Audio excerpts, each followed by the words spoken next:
こんにちは。お元気ですか？今日は2月の11日の水曜日ですね。今日は平日だと思ってたんですけども、朝方ちょっと外から子供の声が聞こえたりとかして、と思ってカレンダー見たら、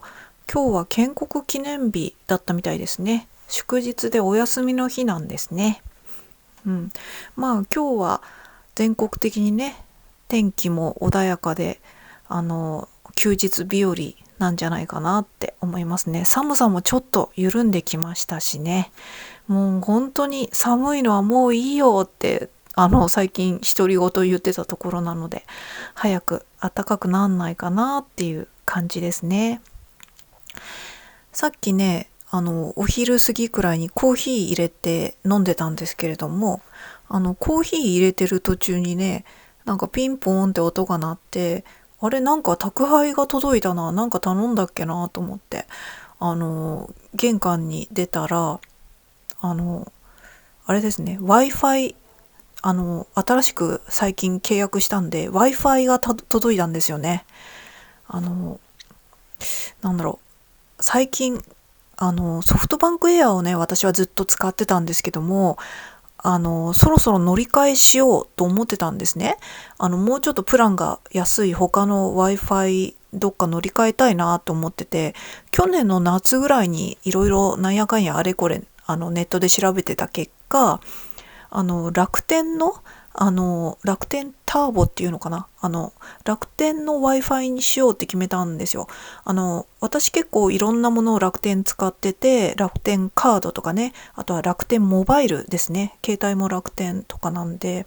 なんかいろいろ比べた結果、結局楽天使うと、それによって、携帯電話の方もちょっと割引になるとかね、そういうのを全体的に考えたら、なんやかんやで楽天にしちゃうのがね、全部楽天にしちゃう方がお得だなっていう結果になって、あと管理も楽じゃないですか。なのでね、楽天にしようって決めたんですね。で、その夏ぐらいにね、乗り換えようかなって思ったら、ソフトバンクエアの、なんか自分のあれにログインしたら、まだね、解約金みたいのが発生する期間だったんですね。機器代かな、その本体のがまだ払い終わるまで3年ぐらいかなかかるとかいうので、そのタイミングで解約しちゃうとちょっとお金払うっていうのが少し発生する状態だったので、それがね去年の11月ぐらいになったらそれが終わるので、11月になったら楽天の方にね Wi-Fi 乗り換えようって思ってたんですけど、なんかねめんどくさくて11月になってもずっとそのままにしてたんですね。で最近もね、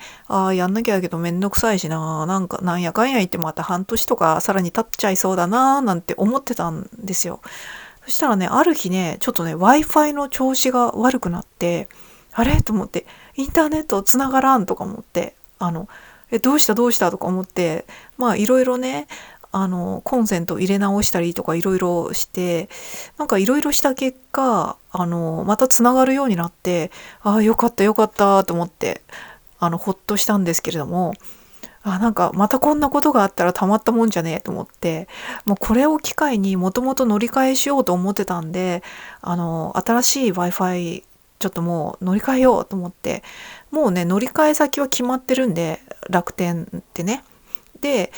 一応念のため楽天のやつをもう一回ネットでパパパッとチェックして、去年の夏に見たのと内容的には多分変わってなかったんで、もうさっさと申し込んじゃおうと思って、申し込んだんですね。で、私楽天もともと携帯とか使ってるので、申し込みもめちゃめちゃ簡単だったんですよね。もうこれポンって申し込んで、自分のいつもの楽天のでログインすれば、もうそれがもう私っていうのはすぐわかるんで、それで Wi-Fi も申し込むみたいのにしたら、もう携帯電話もこの人使ってるっていうのがもうわかるはずなんで、それで、携帯の方も多分割引のプランになると思うんですけれども、そんな感じであっという間に契約できたんですね、新規契約で。多分それしたのが2日か3日前なんで、今日その Wi-Fi のねやつが届いたんですね。この今コーヒーを入れてる映像の中でピンポーンってなって取りに行ってるのもちょっと載ってたかもしれないですけど、とにかく Wi-Fi 届いたよっていう感じですね。でね、早速こうつなげてみたんですけど、簡単につなげられてああよかった、これでもう楽天の方使えるわと思って、もうソフトバンクの方はもう引っこ抜いてもう解約しなきゃなと思って、電話しようかなと思ったんですけど、いや電話よりもなんか電話って繋がんなかったりとかするとめんどくさいんで、ソフトバンクのあれにログインしてネットで解約しようと思って、ネットで解約っていう手順の方をどんどん進んでいって、このまま解約できるかなと思ったら、最後の最後で解約のためのそのコールセンターみたいなところに電話するための予約みたいになってて、あ、ネットだけじゃ解約できないんだと思って、それで2、3日後にそのソフトバンクなんちゃらから電話がかかってくる、何時ぐらいに電話がかかってくるっていうのを予約をさっきし終えたっていう感じですね。だから今時点では解約っていう形にはなってないんですけれども、2、3日後のある時間帯にこう電話かかってきて話してっていうことになるんだと思います。ちょっとめんどくさいなと思ったんですけど、だったら最初からコールセンターに電話しちゃえばよかったとも思ったけど、いっかと思って、コールセンターに電話すると本人確認っていうあれでいろいろちょっとめんどくさいっていうのもあるので、どっちにしろもう解約するし、あといろいろこう入力するときにもう他社で備考欄みたいなところに他社でもう契約で開通済みっていうのを入れといたので、なのでねもうこのまま継続してくださいっていう話にはならないと思うので、そんな感じで Wi-Fi を新しいのにしたよっていう感じですね。その何日か前にね、そのソフトバンクエアの Wi-Fi が調子悪くなった時にね、ものすごい私ストレスかかったんですよね。うわーと思って、インターネット使えなくなる時のこのイライラとちょっと焦りと、もうどうにかしてくれみたいな本当にもう今の世の中ネットがつながらないともういろんなことがダメだなっていう風にこうつながらなくなった時毎回感じるんですよね。でしかも私みたいに一人暮らしとかだとこうね、誰かもう一人いればその人の携帯とかでいろんなとこに連絡できたりとかできるじゃないですか。でももう自分一人だと自分のインターネットの手段がなくなっちゃうと本当に困っちゃうじゃないですか。で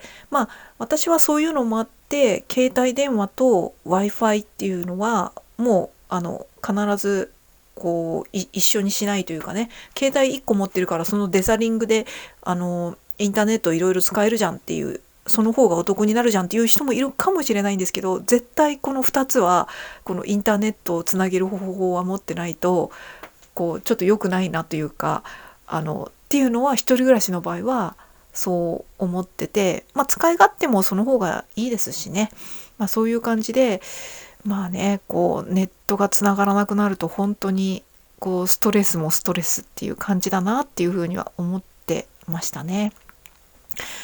やっぱりああいう機器も何年か経つと不具合が起きたりとかするのかなっていうふうに思ったりしましたね。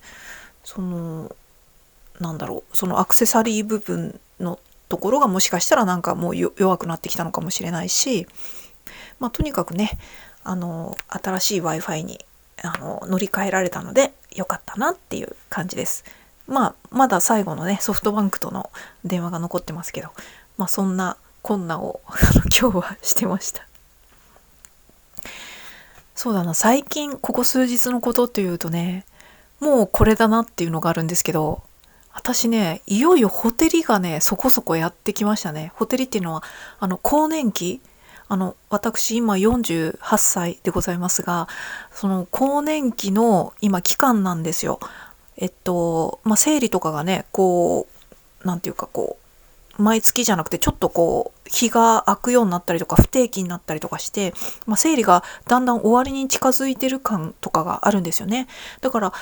生理が終わりに近づいてて、いろいろそれに伴ってちょっとしたほてりみたいのがもう1年くらい前からね、これほてりなのかな、いやほてりじゃないよね、どうなんだろうくらいなかすかなものだったのが、ちょっと前にはやっぱこれちょっとたまにほてるなっていうのがあって、でさらにここ数日はね、一日のうちにかなりはっきりと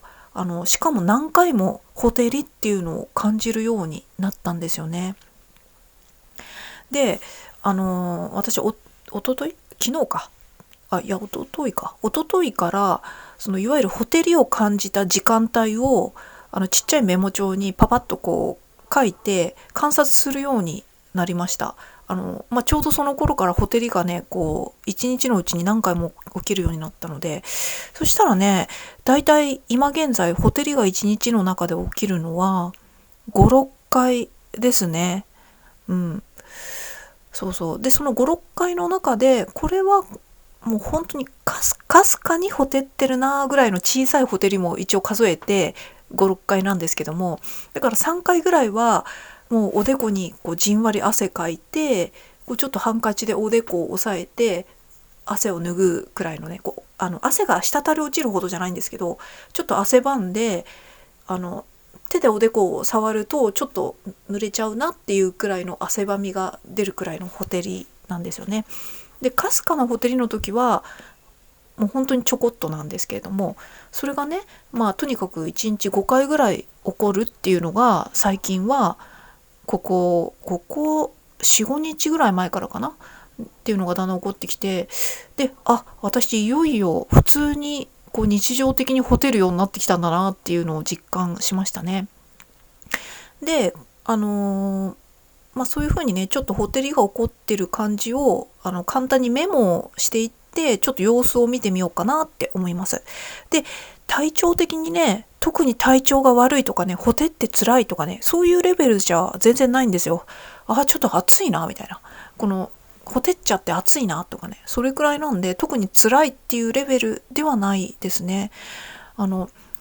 っとほてりが始まったから医者に行った方がいいですよとか、そういうレベルじゃないと思います。どっちにしろね、定期的に産婦人科婦人科には今年はね1回ぐらいは行こうと思ってるので、私もね定期的に婦人科にはどちらにせよ更年期じゃない時からね、私子宮筋腫も持ってますし行こうとは思ってるんですけれども、ちょうどねこの次回行く時には私もいよいよ更年期が始まったみたいなんですっていう話をして、前回した時の血液検査の数値と比べてどうかっていうのをね見てもらおうかなっていうふうに思ってます。別に症状が今全然辛いわけじゃないので、ただちょっと暑いわとかね、変に汗かいちゃったわとかそういうのがあるので、ちょっとそれを観察しながら、もちろんねこれでこのほてりとかがもっと強くなったりとか、他にいろんな症状が出てきたりとか、そういう普通に生活してて支障が出るようになってきたら、もちろんすぐに婦人科には行こうと思いますが、今はねちょっと一旦観察しようかなっていうふうに思いますね。であとねほてりがここ数日コンスタントにね一日の中でも起きるようになってきて考えたのは、来年の冬はちょっと新しいインナー買った方がいいなって思ったんですね。ほてる時に汗がちょっと出るわけなんですよ。で今真冬だからユニクロとかしまむらとかのね、いわゆるあったかインナー、ユニクロの場合はヒートテック、しまむらの場合はファイバーヒートだったっけな、そういう冬に発熱して暖かいですみたいな、そういうちょっと水分肌の中の湿気とかと反応して化学反応してかな、その繊維が少し暖かくなるっていう、いわゆる発熱系インナーを来てたわけなんですけども、ここ数日ね、ちょっとほてりがあった時に少し汗をかくっていう状況になったので、そしたらね、ほてり自体はね、だいたい3分から5分くらいで収まるんですよ。だから、うわ、暑いなって思って、暑いから、ちょっとおでこの浮いた汗をちょっとハンカチで拭ったりとかして、その後またすぐ仕事に集中してたら、あれもう治ってるみたいな。で、ホテルが終わる時間とかも結構チェックしたりとかしてたんですけど、5分以内には終わってますね。だいたい3分、2、3分から5分以内には終わっちゃうので、そうそう。だからその時だけね、汗かいた。暑いなって思ったらすぐ終わっちゃうっていう感じで、ただね、その時汗かいたから、インナーとかが少し汗で濡れるじゃないですか。それによってちょっと寒いなって感じたりとかして、あ、去年とかだったらもしかしたらちょっとほてりとか若干あったかもしれないけど、体が汗かくほどじゃなかったから、気づかなかったけど、ちょっと汗かくとやっぱり汗で冷えるなーっていうのを感じたんですね。だからもう今年はね、冬が終わっちゃうからいいけど、来年はね、このインナーをね、ユニクロのヒートテックとか、島村のファイバーヒートとかね、そういう発熱系インナーにすると、逆に冷えちゃうと思うんで、あれは多分汗をかきすぎて、生地繊維が湿っちゃうぐらいになっちゃうと逆に寒くなっちゃうと思うんですよね。だから考えたのは、これくらい汗をかくくらいのやつだったら、いわゆる登山とかに使うインナーがいいだろうなってふと思ったんですね。だから来年は登山系の、ちょっと高いかもしんないけど、そういうインナーとか、お手頃だったら別に登山系じゃなくても、汗をかいても冷えないインナーとかね、ベルメゾンとかね、そういうの多分いろいろ売ってると思うんで、そういうところでちょっと揃えたりしよっかななんて思いました。だから今までいくと特に意識したことはなかったですけど、多分このユニクロとかのヒートテックとかってね、当たり前ですけど寒い時に着るもの専用なので、そもそも汗をかく前提で作られてないわけですよね。かくっていうか肌からは常時なんていうか肌呼吸というかね、そういうちょっと湿気じゃないの、なんていうの、肌からの水分が自然に発散する湿気ぐらいはあるじゃないですか。そういう湿気とかによって繊維が発熱するっていうものだったと思うんですけども、もう例えば登山で運動して汗をかくとか、あとは更年期とかで結構汗がバーって出ちゃうとか、それだとわかった。湿気じゃなくても水分レベルじゃないですか。だから水分を布に染み込ませるレベルだと、もうその湿気による発熱とかじゃなくて、もうそこから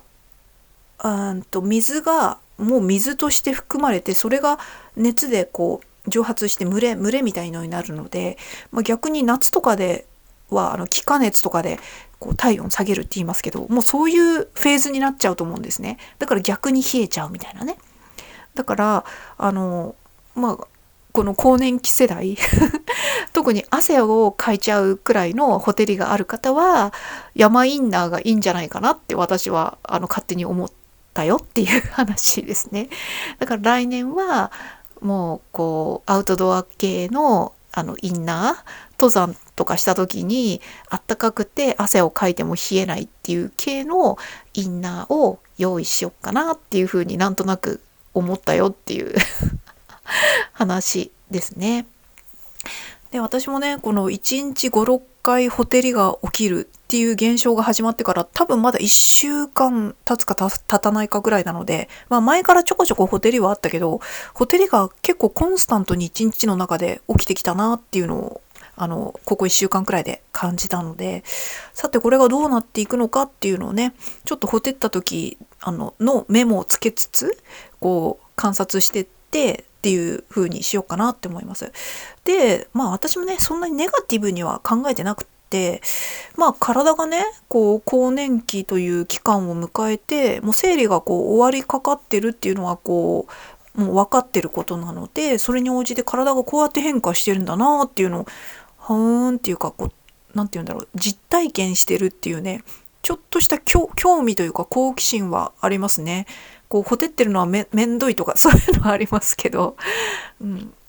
あとこう自律神経とかが乱れてね、こう体温調節がうまくいかなくて、こう急にカーってほてっちゃったりとかね、そういうのなるのか、今そうなってるのかって考えると、ちょっと私の体なかなかこうわちゃわちゃしてて大変ですねみたいなね、そんな気持ちはありますね。こういわゆる自律神経、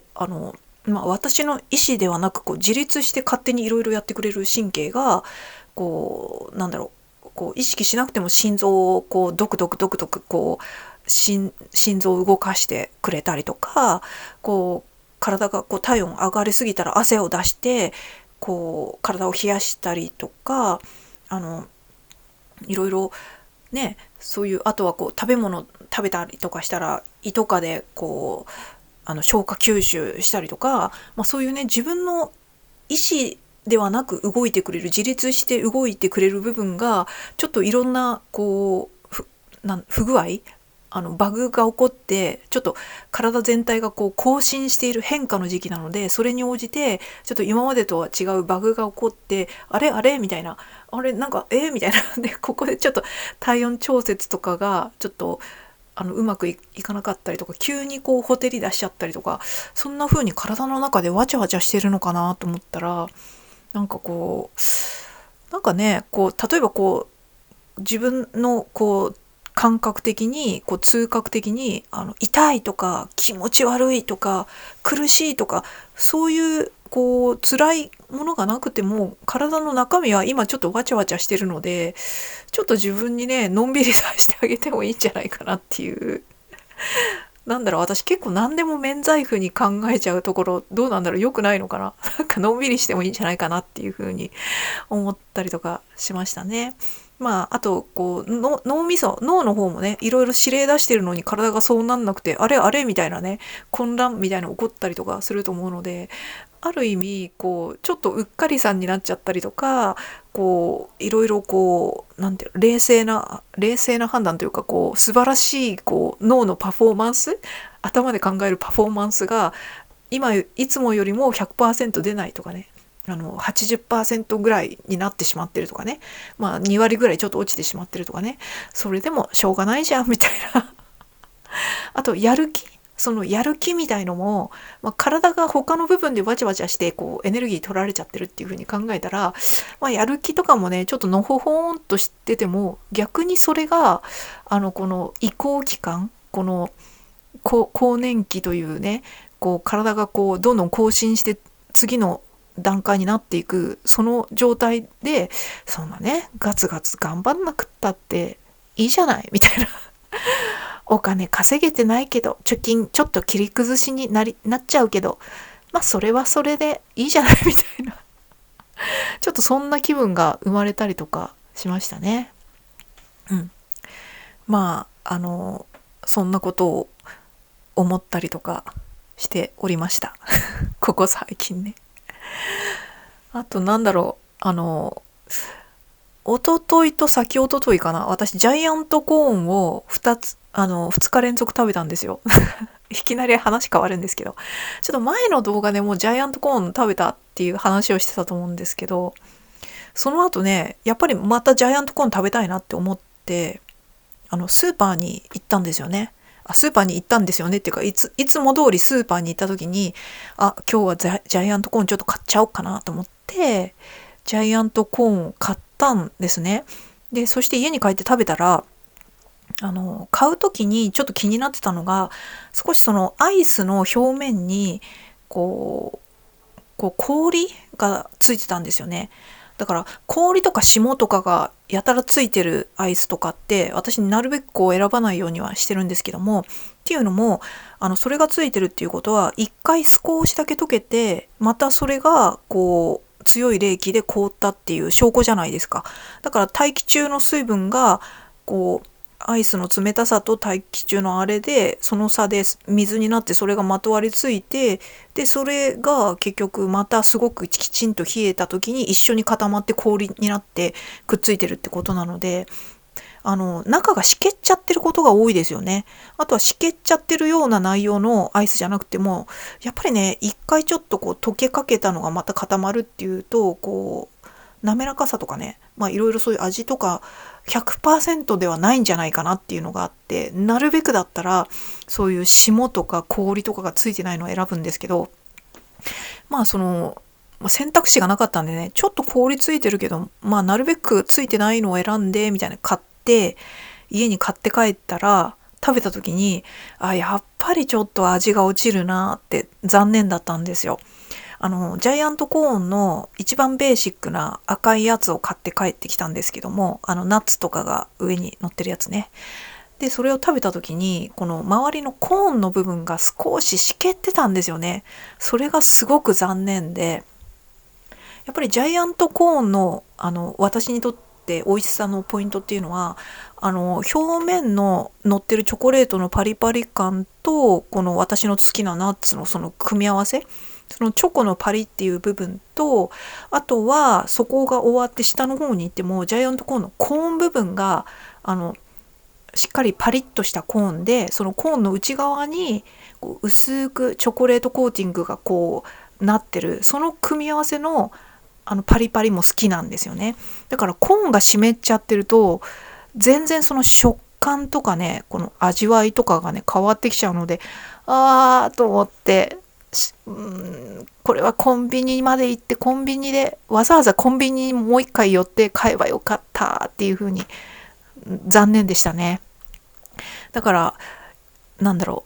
ャイアントコーンはこの味ですっていう 100% の 70% ぐらいの味わいだったので、私からするとですけども、悔しいと思って、今すぐセブンに行ってもう一個買って食べたいって思ったんだけど、いかんせんこの冬の間ってね、もう一回外に出るの絶対嫌なんで、その日は結局それで外に出なかったんですけど、でその次の日ね、ジャイアントコーンリベンジしたいと思ってわざわざセブンイレブンに行ってジャイアントコーン買ってきました。ジャイアントコーンと、そうだ、トイレットペーパーも買いたいと思ってたから、セブンイレブンでね、私が買いたいトイレットペーパー、私のうちの周りセブンイレブンしか売ってないので、ついでにトイレットペーパーを買いに行くんだっていう名目を勝手に自分の中で決めて、ついでにジャイアントコーンを買ってこようと思って、前日に買ったジャイアントコーンと同じ赤いベーシックのやつね、ジャイアントコーン買って帰ってきて食べたら美味しかったですやっぱね、セブンイレブン、コンビニとかだとやっぱりアイス、スーパーとかに比べてね、スーパーにもよるんですけれども、全然スーパーでも素晴らしい状態で置いてるところももちろんあるんですけども、基本的にやっぱコンビニとかの方がこう一度溶けかけたっていうのは少ないと思うので、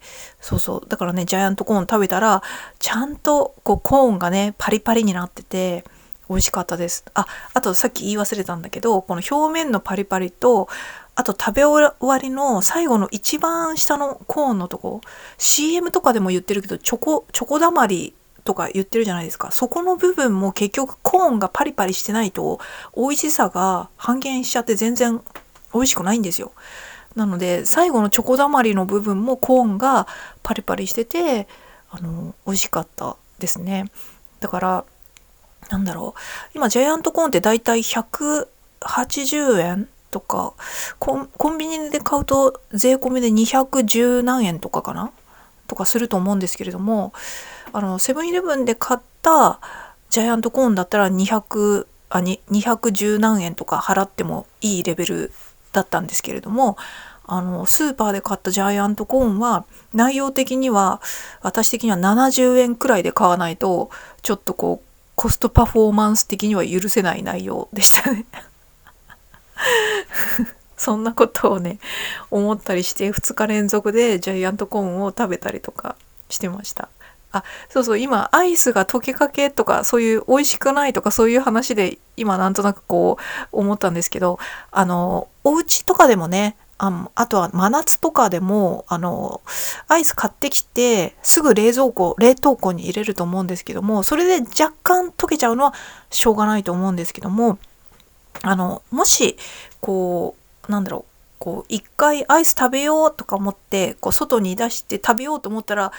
なんかこう電話が来ちゃってとか、なんかこう用事ができちゃってうっかりアイスを出しっぱなしにして溶けちゃったとかね。でその溶けちゃったからもう一回冷凍庫に入れて固め直して、それで後で食べるとかね。それはね危ないですよっていうのを多分知ってる人の方が多いとは思うんですけど、もちろんアイス一度溶ける時にね雑菌とかが繁殖してしまって、すごく危険なんですよ。場合によってはすごい危険な雑菌とかも繁殖しちゃう場合があるので、なので一度特に全溶けとかしちゃったアイスはもう捨てるようにした方がいいですね。特に全溶けしちゃう時とかって暑い季節とかだと思うので、もしね特にカップのアイスとか別に溶けちゃってももう一回入れれば普通にまた固まるから食べれるような気がするんですけれども、例えばこう外にうっかり出し忘れちゃって溶けちゃって、それを冷凍庫に入れたりとかして、家族の別の人がね知らないでそれを食べて、すごくこうお腹をすごく壊してしまったとかね、そういうことめっちゃありえるので、溶けたアイスはもう危険なんですよっていうのをこう頭に入れておくといいかなっていうふうにね思ったりとかしました。そんな感じですかね、ここ最近あったのは。あとね昨日かな一昨日かな、私お菓子のハーベストを食べたんですけど、これまたちょっと別のスーパーに行った時にお菓子のハーベストってあるじゃないですか。薄いビスケットみたいな甘いやつで、昔は100円くらいで売ってたけど、今120、30円くらいはしちゃうんですけども、そのハーベストが売ってて、それのキャラメルコーン味っていうのがあったんですよ。で、私キャラメルコーンがすごい好きなんで、これはもう買わなきゃと思って、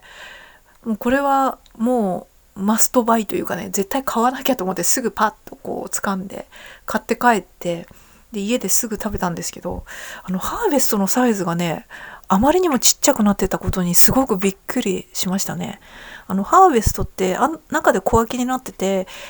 小分けになってるのが8個入ってると思うんですけども、それがねこう一個一個のこの丸いハーベストのサイズがすっごくちっちゃくなっててびっくりしちゃいました。で何ヶ月か前にも一回食べたと思うんですけども、その時にもすでにちょっとちっちゃくなったなと思ってたんですけど、また久々に食べたらさらにちっちゃくなってて、もうねこれ以上ちっちゃくは多分できないだろうなっていうレベルにちっちゃくなってたんでびっくりしましたね。いろいろ原材料とかも物価がね高騰してるから、あれなんでしょうけど、ただね私からするとハーベストとかお菓子とか何でも私買ってきたものって食べ残しておくことってできないんですよ。だからああいう袋とかでおせんべいの袋とかもそうなんですけど、買ってきたらたとえその中にね8個入っていようが12個入っていようが開けたら一気に絶対食べちゃう人なんですよ。だからこうサイズ自体がちっちゃくなってるっていうのはね、私からしたらね結構朗報なんじゃないかなっていうふうに思いました。だって私それが大きくてもちっちゃくても中身が4個であろうが8個であろうが12個であろうが買ってきたやつは絶対に一気に食べちゃうので、我慢できないんで、だからそのサイズ自体が減ってるっていうことは、自然にね食いすぎがその減った分だけちょっと防止できたっていうことになるので、すごくいいなっていうふうに思いましたね。そんな感じでございました。ということで、それではまた。